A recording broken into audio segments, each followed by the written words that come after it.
Hey, happy Friday, everyone. Hope you are doing well. It's a beautiful Friday morning. It's a little early. The sun isn't out yet.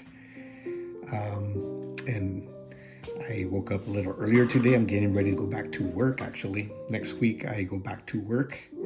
So I'm starting to get into the routine of getting up earlier and going back to work.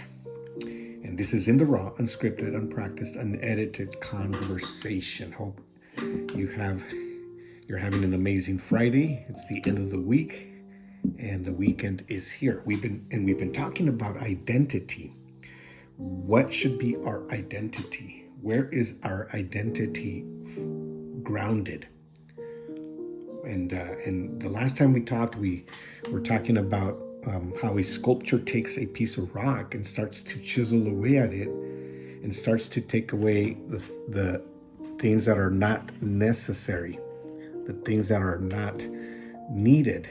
And he starts to chisel away at the rock until the image that he wants, the image that he desires, starts to appear. And that's what God does with us.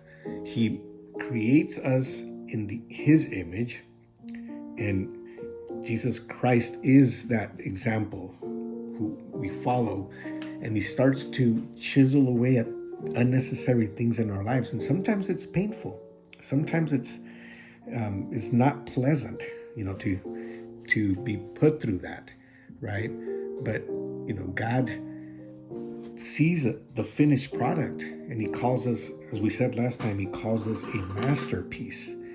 He says that we are his masterpiece. And so he chisels away, and because he wants to create us, or he wants to transform us, it's a better word. He wants to transform us into the image of Christ. But what happens? Here's my question. What happens when the circumstances in our life overpower our image of Christ? Because it's going to happen. We go through this thing called life. And what happens when it overpowers the image of Christ in us? What happens when we start to believe what the enemy tells us? When he says that our outer image is what gives us identity, because that's what the enemy is going to say. He's going to say that your outer image is what gives you identity, the way you look outside, the lifestyle that you have, what others perceive from you, what others see, and it starts to put that in our head. It's all about how you project yourself with others. So what happens when we start listening to those words? Situations don't dictate our identity. We need to remember that. Situations do not dictate who we are. The state of our life doesn't dictate our identity. Our social position doesn't dictate our identity. Us looking good on social media or in person with other people, being accepted, being popular, feeling that somebody is accepting us, or certain people accept a certain group, being part of that clique, being that person that everybody wants to be around and that makes us feel good. Well, that doesn't dictate our identity. None of that does, right? Because things come and go.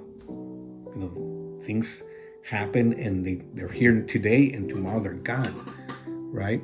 But I'm telling you from experience, a relationship with Jesus Christ always remains the same. Other things will come and go, but the relationship with Jesus Christ will always stay the same. And here's my question, and I want to end with this. When was the last time somebody called you a masterpiece? When was the last time somebody said you are a masterpiece?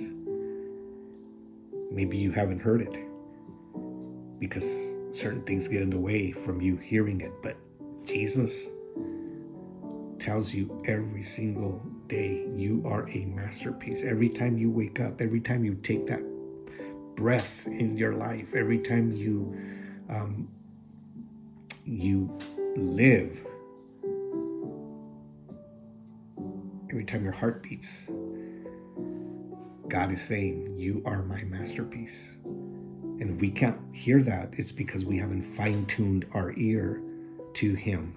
And that's what we need to do. We need to fine-tune our ear so that we can hear those words of affirmation, those words that will provide us with our identity in Christ. So I hope that you always remember that we are his masterpiece. We are created in his image, not what others say, not what popular culture says. We are created in his image.